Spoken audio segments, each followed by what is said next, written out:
Así que con eso en mente, hermanos, les voy a invitar a que ustedes puedan abrir sus Biblias en la carta del apóstol Pablo a la iglesia de Colosas.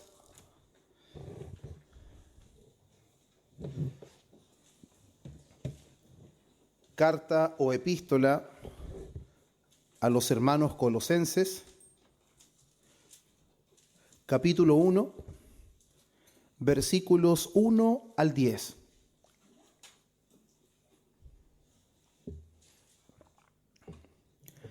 Como el sermón, hermanos, de los días viernes no es un sermón tan extenso como el del día domingo, van a haber algunas cosas que no vamos a ver en detalle, pero principalmente, hermanos, cuando leamos estos 10 versículos del primer capítulo de la carta de Pablo a la iglesia de Colosas, lo principal que quiero que podamos ver, o la intención que hoy tengo, hermanos, a través de esta palabra, es mostrar que el verdadero evangelio produce creyentes, escuche bien esto, cuya esperanza futura en Cristo transforma su vida presente. Todo creyente que tiene una esperanza futura en Cristo, en sus promesas, en su redención, tendrá una vida transformada en el presente, lo que se verá en evidencia mediante su fe perseverante, mediante un amor sacrificial y servicial a los santos, y al mismo tiempo se evidenciará en un crecimiento espiritual constante. Vamos a ver en estos versículos de que el creyente, por más madurez que tenga, nunca existirá el día en que no necesite crecer espiritualmente. Amén. Así que les invito a que nos pongamos en pie y demos lectura a estos 10 versículos de la carta del apóstol Pablo a la iglesia de Colosas, capítulo 1, versículos 1 al 10. Y dice así la palabra del Señor. Pablo, apóstol de Jesucristo, por la voluntad de Dios, y el hermano Timoteo, a los santos y fieles hermanos en Cristo que están en Colosas. Gracia y paz sean a vosotros, de Dios nuestro Padre y del Señor Jesucristo. Siempre orando por vosotros, damos gracias a Dios, Padre de nuestro Señor Jesucristo, habiendo oído de vuestra fe en Cristo Jesús y del amor que tenéis a todos los santos, a causa de la esperanza que os está guardada en los cielos, de la cual ya habéis oído por la palabra verdadera del Evangelio, que ha llegado hasta vosotros, así como a todo el mundo, y lleva fruto y crece también en vosotros, desde el día que oísteis y conocisteis la gracia de Dios en verdad, como lo habéis aprendido de Epafras, nuestro consiervo amado, que es un fiel ministro de Cristo para vosotros, quien también nos ha declarado vuestro amor en el Espíritu, por lo cual también nosotros, desde el día que lo oímos, no cesamos de orar por vosotros y de pedir que seáis llenos del conocimiento de su voluntad en toda sabiduría e inteligencia espiritual, para que andéis como es digno del Señor, agradándole en todo, llevando fruto en toda buena obra y creciendo en el conocimiento de Dios. Amén. Puede tomar su asiento, hermano.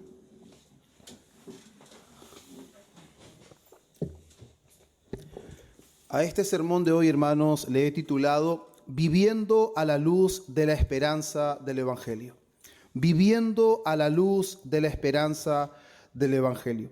Y es importante, hermanos, antes de que nosotros podamos introducirnos directamente en estos 10 versículos que van a ser el objeto de nuestro estudio del sermón de hoy día, es importante que nosotros hagamos algunas consideraciones. Y normalmente, hermanos, o en muchas ocasiones, pensamos que la carta a la iglesia de Colosas fue escrita principalmente o de manera única para poder enseñar quién es Cristo. Y la verdad, hermanos, es que es uno de los principales motivos o es uno de los grandes propósitos por los cuales el apóstol Pablo escribe la carta a Colosas.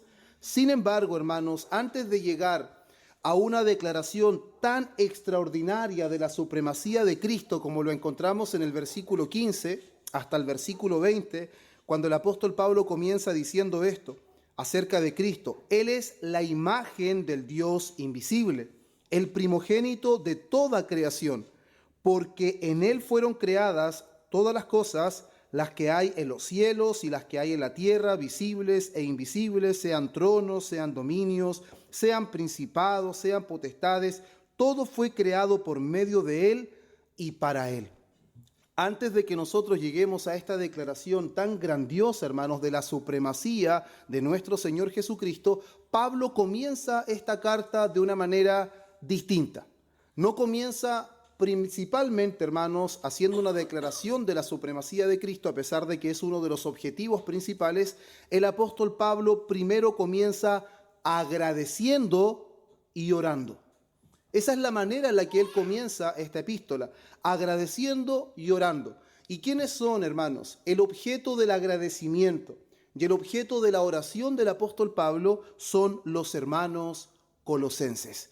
La iglesia que está en Colosas, hermanos, es el motivo por lo cual el apóstol Pablo comienza agradeciendo y orando. Y la pregunta ahora, hermanos, ¿por qué el apóstol comienza de esta manera? Y ahí es importante que nosotros podamos conocer un poquitito del contexto cultural e histórico. ¿Qué es lo que estaba pasando en la iglesia de Colosas que el apóstol Pablo comienza de esta manera? Y lo principal que debemos considerar, hermanos, es que la iglesia de Colosas estaba siendo amenazada por falsas enseñanzas. Las falsas enseñanzas, hermanos, no son algo que solamente sucede en nuestro tiempo.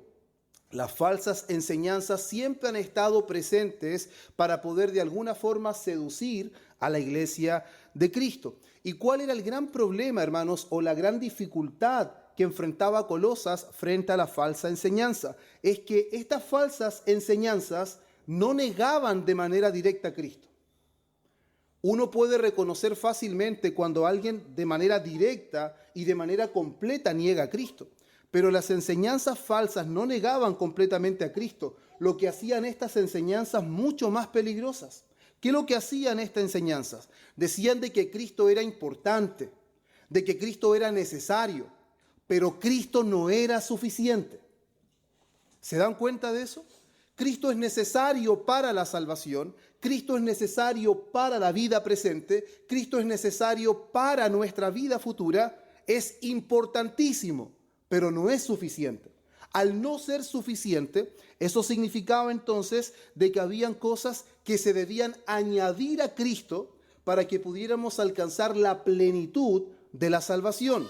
¿Y cuáles eran, hermanos, estas cosas? Que es muy importante que lo consideremos, y usted después lo puede leer detenidamente en el capítulo 2 de Colosenses, del versículo 8 al 20, el apóstol Pablo va a hacer un desglose de todas estas cosas que acechaban o amenazaban a la iglesia de Colosas. Y principalmente, hermanos, ¿cuáles eran estas cosas que ellos añadían o decían que el evangelio necesitaba? Principalmente eran reglas. Añadían reglas, experiencias espirituales, inclusive algunas observancias judías. Van a ver cómo el apóstol Pablo combate y explica correctamente lo que es la circuncisión. Inclusive vamos a encontrar que algunos promovían un duro trato con el cuerpo, entendiendo que si usted se abnegaba o se abstenía de ciertas cosas, de ciertos placeres, era la forma o el medio de alcanzar verdadera santidad. Y el apóstol Pablo va a decir que este duro trato con el cuerpo no tiene poder alguno contra los deseos de la carne, dando a entender claramente que todas las cosas que los hombres quieran añadir, sean por filosofías humanas, sean los judíos, o sea por duro trato con el cuerpo, en realidad no es lo que el hombre necesita. Lo que la iglesia de Colosas necesitaba era confiar absolutamente en la suficiencia de Cristo para su vida cristiana. Pero esas eran las principales amenazas. Entonces, frente al peligro, hermano, y esto es bastante llamativo, que frente al peligro el apóstol Pablo no comienza desglosando cada una de estas amenazas y las empieza a corregir una por una. El apóstol Pablo no hace eso y es bastante llamativo, hermanos. ¿Qué es lo que hace el apóstol Pablo para combatir las amenazas? Lo que el apóstol Pablo hace es que él, hermanos, recuerda cómo comenzó la vida cristiana en la iglesia de Colosas. Él va a recordar cómo comenzó todo. ¿Por qué, hermanos? Porque todo comenzó con el evangelio. Fue cuando el evangelio apareció en Colosas que las cosas comenzaron a cambiar, que empezaron a ver y a distinguir las falsas enseñanzas de la verdad. Por eso el apóstol Pablo va a comenzar de esta manera.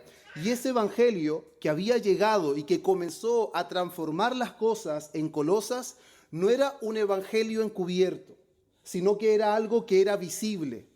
Efectivamente, cuando el evangelio, hermanos, había llegado a Colosas, había producido algo visible. Era notorio que los hombres y mujeres de Colosas ahora vivían de una manera diferente. Ellos hablaban de una manera distinta.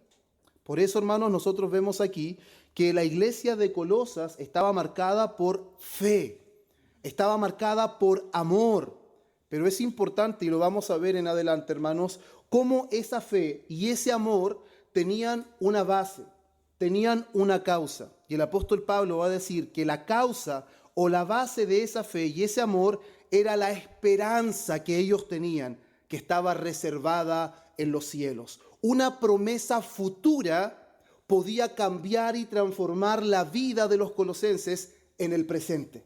Y eso es principalmente, hermanos, lo que Pablo comienza escribiendo y es lo que nosotros vamos a ver ahora. Por eso la principal afirmación, antes de que veamos versículo por versículo, es que, hermanos, lo que el apóstol Pablo está haciendo, o lo que hoy día, hermanos, pretendo que nosotros entendamos, es que el verdadero evangelio no solo salva. El verdadero evangelio, hermanos, no solamente nos libra de la condenación futura, sino que el verdadero evangelio, hermanos, el verdadero evangelio transforma la vida completamente en el presente para obediencia. Si nosotros pensamos que solamente el evangelio nos salva y nos libra de la condenación, estaríamos mal interpretando el mensaje completo del evangelio, porque el evangelio, si bien nos salva y nos libra de la condenación futura, pero el evangelio no es solamente eso. El evangelio transforma completamente la vida para que obedezcamos en el presente. Sin el evangelio nadie podría amar a Dios, nadie podría amar su palabra, nadie podría amar, hermanos, sus mandamientos. Y la iglesia de Colosa era un ejemplo vívido de que cuando el evangelio actúa verdaderamente en una persona, las evidencias son reales y son auténticas. Por eso es que en el versículo 1, hermanos, y en el versículo 2, el apóstol Pablo comienza identificándose de la siguiente manera: Pablo, apóstol de Jesucristo por la voluntad de Dios. Esto es importante. Creo que mi hermano Andrés, en algunas oportunidades, cuando él ha comenzado también con algunas cartas del apóstol Pablo, hace énfasis que él no se menciona como apóstol, sino se menciona como siervo. En esta ocasión, el apóstol Pablo sí se menciona como apóstol de Jesucristo. Él no está escribiendo simplemente como un amigo, no está escribiendo simplemente como un hermano en la fe. No, hermanos, el apóstol Pablo no tiene la intención de entregar una opinión personal. El apóstol Pablo se presenta como apóstol porque él está hablando ahora como un hombre que ha sido delegado por Cristo con autoridad para poder entregar un mensaje a la iglesia de Colosas. Porque la iglesia de Colosas estaba siendo amenazada. Por tanto, no necesitaba una sugerencia, sino que necesitaba un mensaje con la autoridad que Cristo le había entregado al apóstol Pablo. Y es importante, hermanos, también que nosotros veamos cómo el apóstol Pablo, primero al identificarse como apóstol, con la autoridad que el Señor le ha dado, luego él identifica a los creyentes. Se identifica a él con la autoridad apostólica, pero luego él también identifica a los hermanos de Colosa. ¿Y cómo los llama? Dice, a los santos y fieles hermanos. Aquí hay tres expresiones, hermanos, que a mí me llamaba la atención. Primero les llama santos. Y eso es algo bastante llamativo, porque para nosotros santos es prácticamente alguien que es perfecto. A la luz de la Escritura no significa personas que son perfectas, sino que el apóstol Pablo, hermanos, está haciendo mención y está dejando de manera enfática que si ellos son cristianos, entonces ellos han sido apartados por Dios, han sido separados por Dios. Y va a dejar en énfasis desde el principio, hermanos, que si Dios los ha apartado, por lo tanto la santidad no comienza con nuestras obras, sino que la santidad comienza con una obra de Dios. Nadie podrá producir verdadera santidad a menos que Dios lo haya apartado, que Dios lo haya separado. ¿Y por qué esto es tan importante? Porque, hermanos, la práctica del ascetismo en ese tiempo se promovía mucho. El duro trato con el cuerpo pensando que por dejar de hacer algo, por abstenerse de algo, podríamos agradar a Dios mediante el esfuerzo humano. Y el apóstol Pablo va a enseñar totalmente lo contrario. Al mismo tiempo les llama hermanos. Y esto es algo bastante llamativo, porque en Colosas o las diferentes cartas que el apóstol Pablo escribe, hermanos, nos deja entrever que independiente de qué tipos de personas sean, cuál era la cultura o cuáles eran las costumbres que ellos tenían, todos aquellos en donde el evangelio ha impactado ahora pertenecen a una nueva familia. El apóstol Pablo les llama hermanos. Pertenecemos a la misma familia. Estoy escribiendo con autoridad apostólica, pero ante Cristo somos hermanos. Ante Cristo reconocemos que todos hemos sido apartados y separados y al mismo tiempo dice fieles. ¿Qué significa ser fieles para nosotros, hermanos?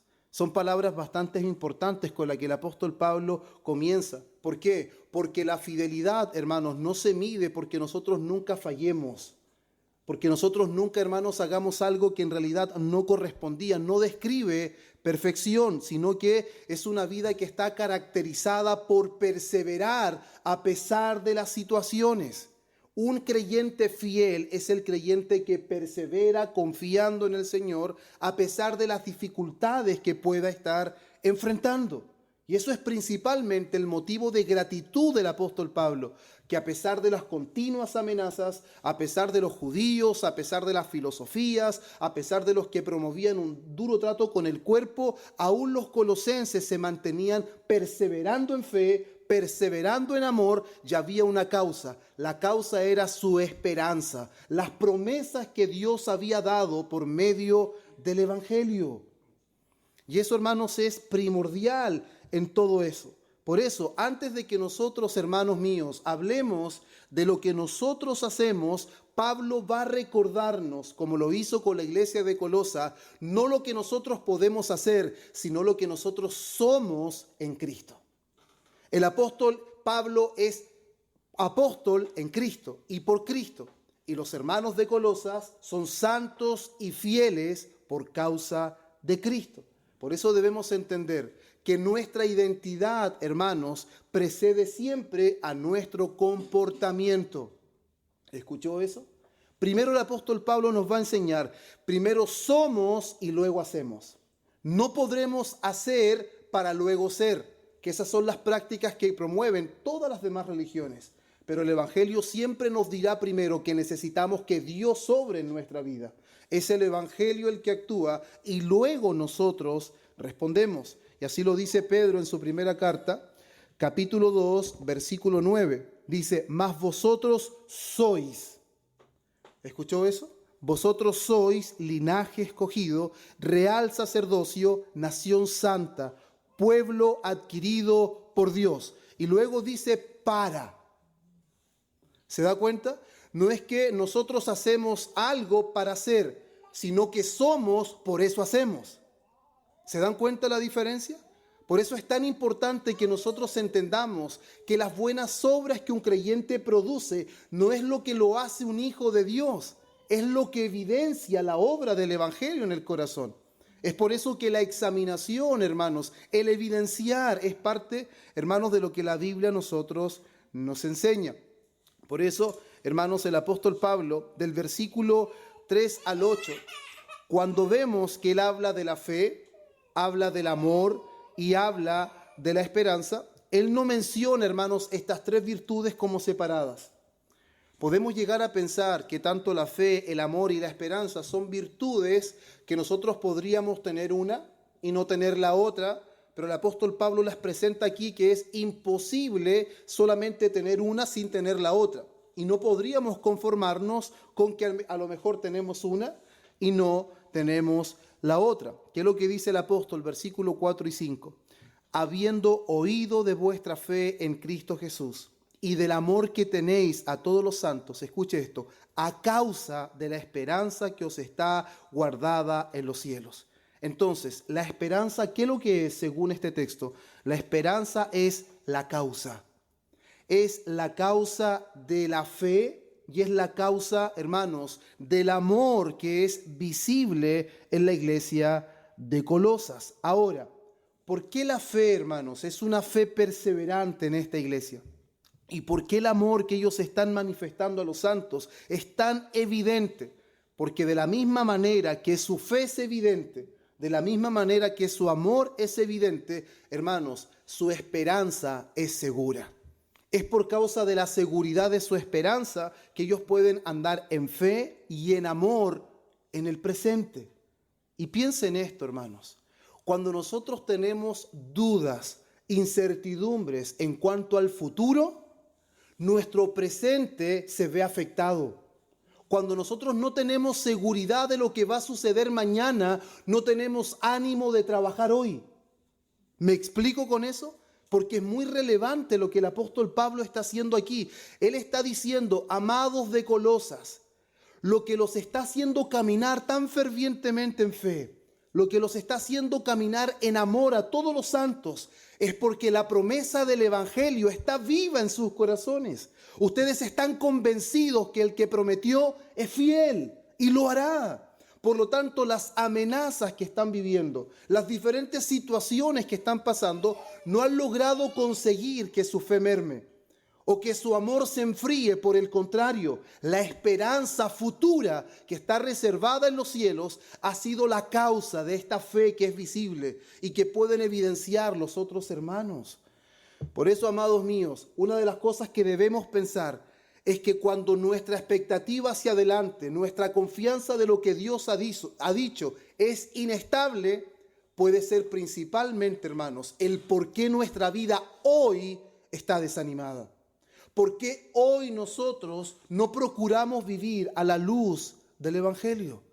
Porque las promesas que el Evangelio da han dejado de brillar en nuestro corazón. Parece que ya no son tan seguras para nosotros. Parece que ya no generan tanta expectativa en nuestro corazón. Por eso, hermanos, lo que alimentará nuestra fe es nuestra esperanza. Lo que alimentará nuestro amor es la esperanza. ¿Por qué, hermanos míos? Así lo estipula o así lo dice Juan en su primera carta, capítulo 3, versículos 2 al 3. Mire, vamos a ver cómo Juan vincula la pureza del cristiano, la santidad del cristiano a su esperanza futura con el Señor. Amados, ahora somos hijos de Dios y aún no se ha manifestado lo que hemos de ser, pero sabemos que cuando Él se manifieste, seremos semejantes a Él, porque le veremos tal como Él es. Y mire lo que dice ahora. Y todo aquel que tiene esta esperanza en Él, se purifica a sí mismo, así como Él es puro. Amados hermanos, nuestra santidad presente tiene mucho que ver con nuestra esperanza futura. Cuando nuestra esperanza futura es inestable, no tendrá mucho sentido, hermanos, negarnos a nosotros mismos. No tendrá mucho sentido, hermanos, la santidad en el presente cuando nuestra esperanza futura de santidad perfecta, hermanos, no mueve nuestro corazón. Nuestra fe en el hoy, nuestro amor en el hoy, tiene mucho que ver con nuestras expectativas en el mañana, en lo que Dios ha prometido con tanta claridad, hermanos. Por eso la esperanza futura alimentará la fidelidad presente del creyente hoy. Si Dios en realidad nos ha dicho la verdad, entonces nosotros andaremos en el presente, hermanos, confiando en que todo lo que Dios ha dicho se cumplirá en su debido tiempo. Por eso la causa de todo, la causa absolutamente de todo, ¿cómo comienza todo? Con el Evangelio. Sin Evangelio no hay esperanza. Y sin esperanza no hay fe presente y no hay amor presente. Sin esperanza futura, hermanos, no hay fidelidad presente. Es el Evangelio de Jesucristo quien transforma nuestra vida en la actualidad con la mira puesta en las cosas del futuro, pero viviendo desde hoy, como si ya todo eso ha sido cumplido. Porque Dios lo hará, hermanos. Ahora, cuando nosotros hablamos de esa esperanza, ya les he mencionado algunas cosas, pero me encanta, hermanos, esto, porque esa esperanza de la que habla el apóstol Pablo es la misma esperanza que habla el apóstol Pedro. Y el apóstol Pedro le va a agregar algo, que esa es una esperanza viva. La herencia que Dios ha reservado para su pueblo no depende de circunstancias. No depende absolutamente de nada. Dios prometió y Él lo hará. Porque Él no es hombre para mentir, ni hijo de hombre para arrepentirse. Por eso la esperanza del creyente no es mero optimismo. ¿Se ha dado cuenta que el optimismo es como lo que las personas quieren promover? No se sienta mal, sea optimista, sea positivo. Y el creyente no debe pensar, lo estoy pasando pésimo, pero voy a traer buenos pensamientos a mi mente. No, hermanos. La promesa, esta esperanza viva no es mero optimismo, es una promesa segura que Dios nos ha hecho, hermanos. No simplemente, hermanos, está basada en nuestros sentimientos, no es porque nos ha ido bien en la vida, no tiene que ver con experiencias. ¿De dónde nace entonces esta esperanza viva? Nace del Evangelio. Por eso el Evangelio no es solamente algo que necesitamos al comienzo. El Evangelio es algo que el creyente necesita durante toda su vida.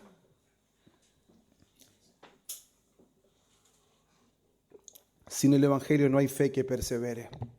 Sin el Evangelio es imposible amar como Cristo nos dijo que nos amáramos. Es completamente imposible. ¿Y qué es lo que anuncia el Evangelio?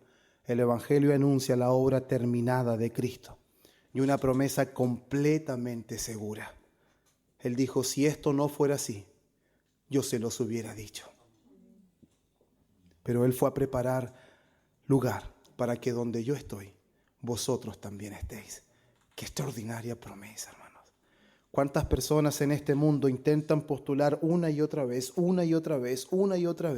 para poder tener una casa, para que mejore su vida, para que mejore su situación? ¿Cuántas personas anhelan un mejor trabajo? Estoy seguro que si algún día un hombre se levantara y nos prometiera, dentro de 5 años más, yo te daré una casa, te daré un auto y un buen trabajo. Lo que tienes que hacer mientras es servirme. Estoy seguro que esa persona serviría con tanta alegría, porque esa persona que le pidió trabajar algún día lo compensará y le dará algo que él nunca podría obtener.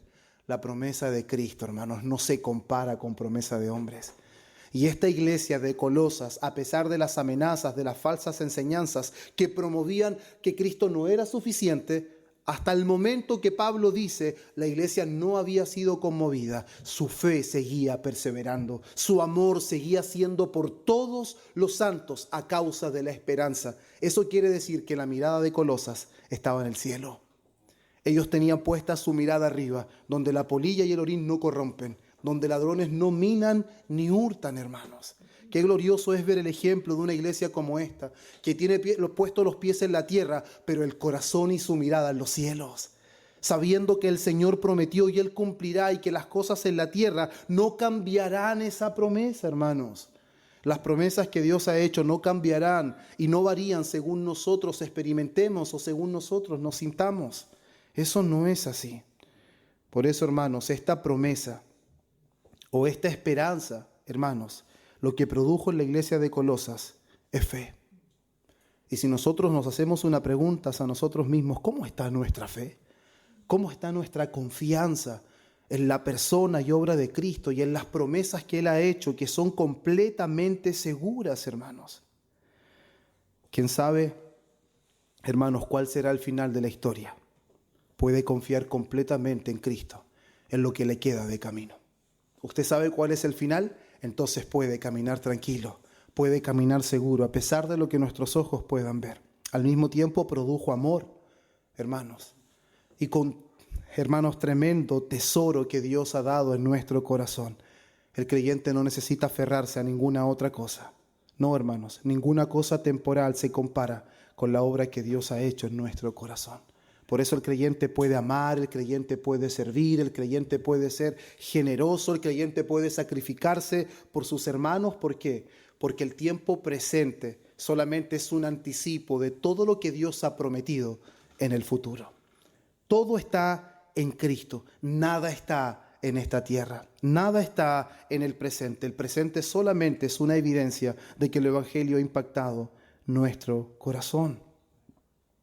Por eso, hermanos, vivimos en un mundo, lamentablemente, y esto ya tiene que ver con mucho aplicativo para nuestra vida. Vivimos en un mundo que vive únicamente para el presente. Todo es para el presente. Una de las cosas que veía muchos eslogan, hermanos, es que disfruta hoy.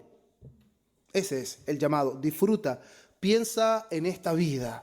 Y parece muy repetitivo, pero la cultura nos enseña que después de esta vida no hay otra. Y debemos disfrutar, debemos complacernos un poco. Todo aquello que nos haga disfrutar, aquellas cosas que nos traigan sufrimiento son las que nosotros debemos promover para nosotros mismos. Pero hermanos, la cultura no marca la forma en que el creyente vive.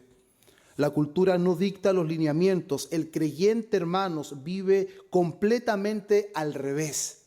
Él no vive en pos del día, hermanos, en el sentido de pensar que todo lo que nosotros tenemos lo vamos a conservar en esta vida. Inclusive Alejandro Magno, cuando murió, él pidió, hermanos, en el cajón que lo llevaban, ser llevado de una manera bastante extraña. Inclusive una de las cosas que él pidió es ser llevado con las manos afuera. ¿Y por qué? Porque nada trajo y nada se llevó. Eso fue lo que él pidió. Él quería simbolizar que a pesar que fue uno de los hombres más poderosos en la tierra, cuando él se fue no pudo llevar nada de lo que él había conseguido en esta vida. Hermanos, si nosotros no estamos acumulando para esta vida, por eso Jesús le dijo a los hombres: ustedes me siguen porque comieron y se saciaron. Pero no trabajen por la comida que perece, trabajen por la comida que a vida eterna permanece, la cual el Hijo del Hombre os da. Y ese es Cristo, el pan que descendió del cielo.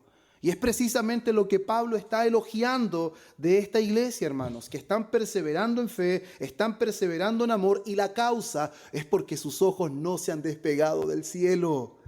Los ojos están pegados en aquel que promueve el evangelio, que es Cristo mismo, hermanos.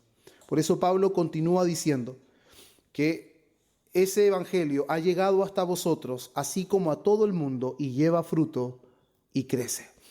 ¿Quién fue el que promovió el evangelio ahí? Pablo no fundó la iglesia de Colosas. Eso queda en manifiesto.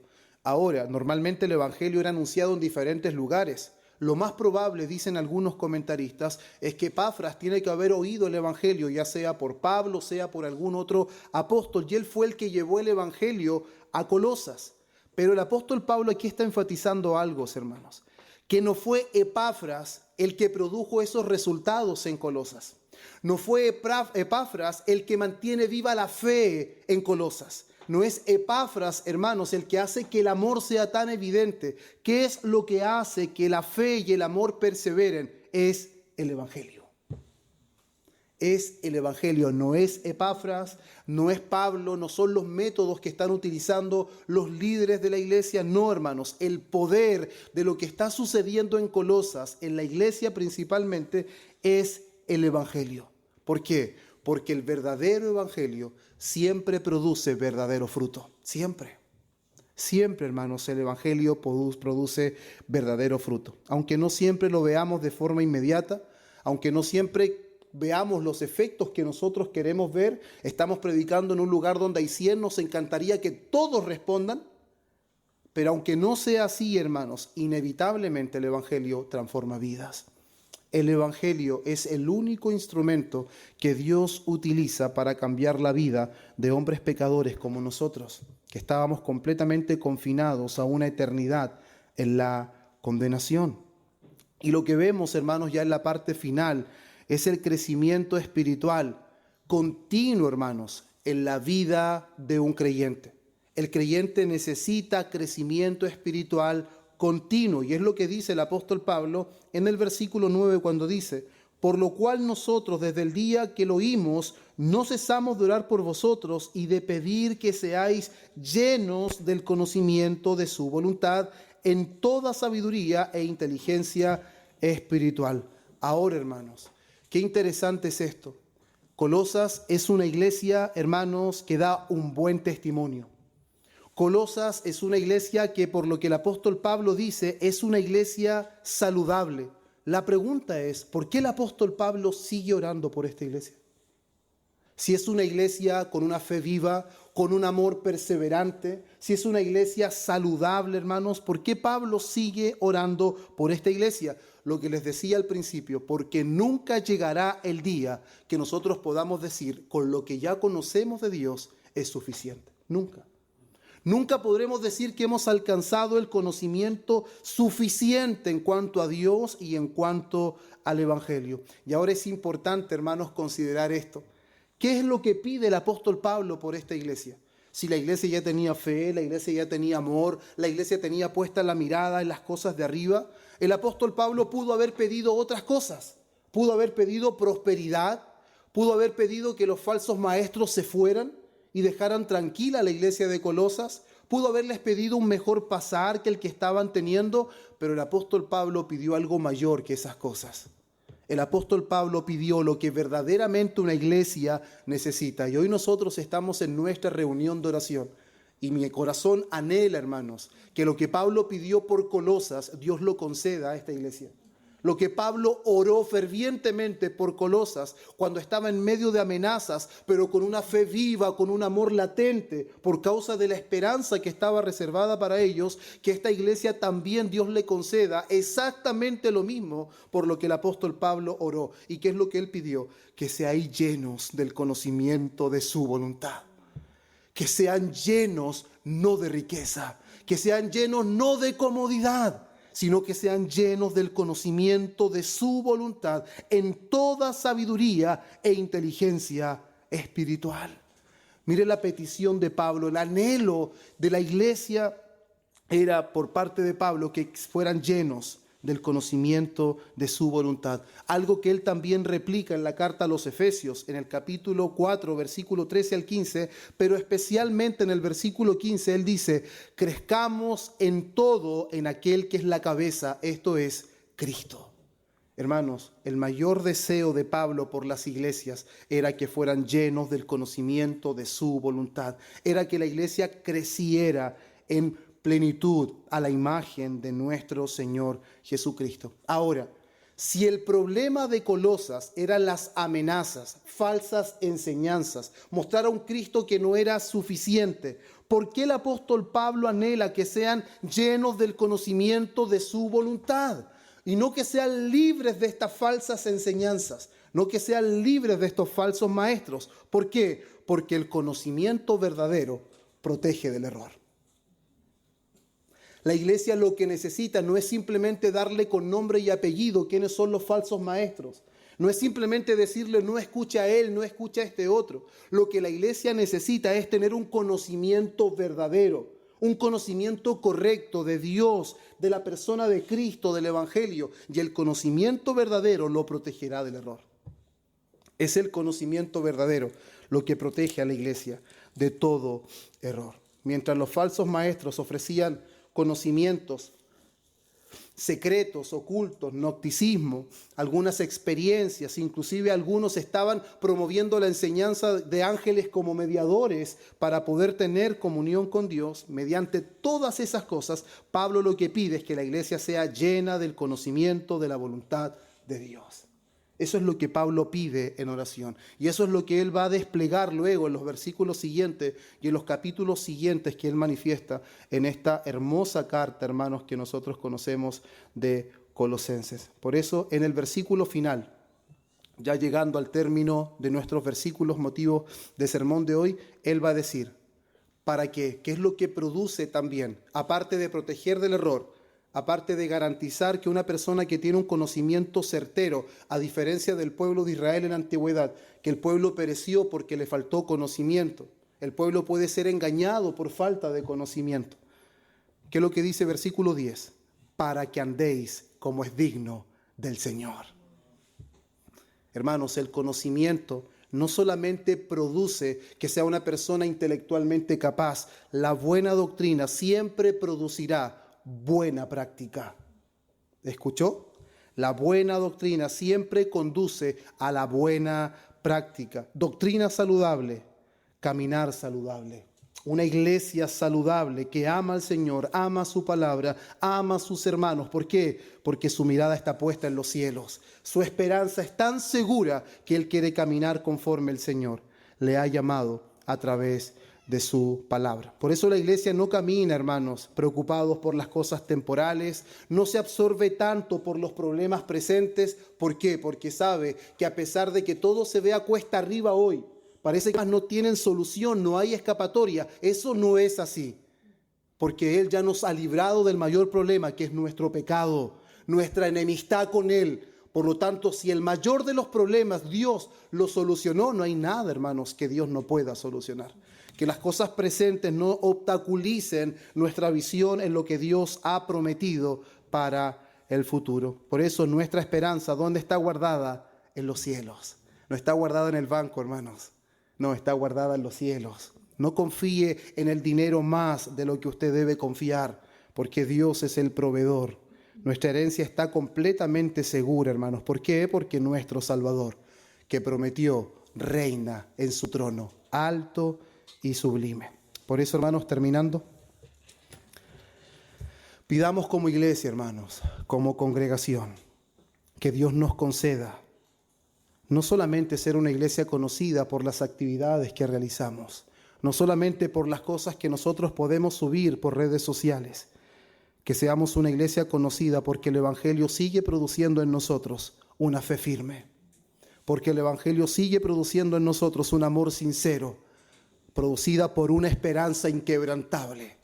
Que seamos conocidos por ser la iglesia que tiene puesta la mirada en los cielos, que vive como vive, porque está completamente convencida de que aquel que prometió cumplirá cada palabra que salió de su boca. Y que podamos crecer cada día más en el conocimiento de su voluntad. Amén, hermanos. Que todo esto que Dios nos ha permitido conocer pueda ser lo que caracteriza a esta iglesia que Dios por gracia ha levantado en esta comuna de Lota. Amén. Oremos, hermanos.